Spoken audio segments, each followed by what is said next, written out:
We had a pretty good one.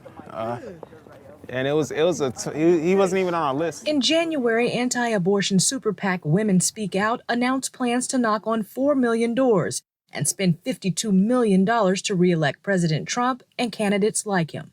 And they were well on their way when COVID-19 began to spread. Out of concern for not only the safety of our canvassing team, but of course the voters that we're trying to reach, we immediately pulled everyone out of the field. But as stay-at-home orders begin to lift in certain areas, the group is slowly heading back and engaging in person with voters. We certainly don't want to add to a public health crisis, which is why we're taking which is why we're taking the recommended precautions of wearing masks and gloves and standing at least 6 feet apart.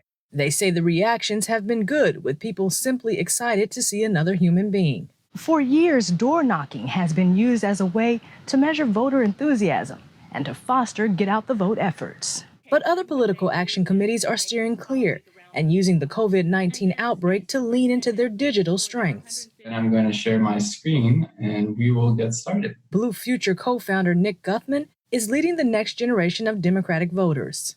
Just before COVID-19, the group provided grants to students interested in door knocking or running on-campus phone banks.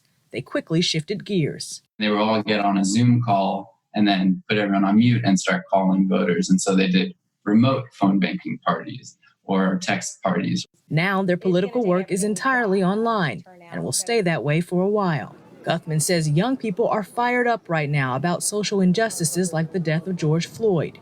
He is hopeful that and a somewhat innate knowledge of technology could fill the void of traditional door knocking and canvassing for now.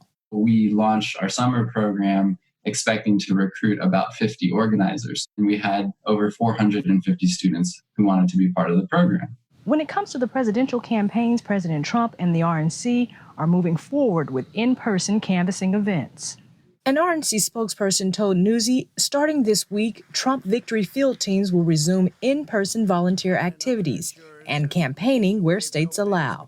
On the flip side, a DNC spokesperson tells us they will continue to reach voters through, quote, appropriate tactics, saying they've reached millions of voters in battleground states after the launch of text messaging banks.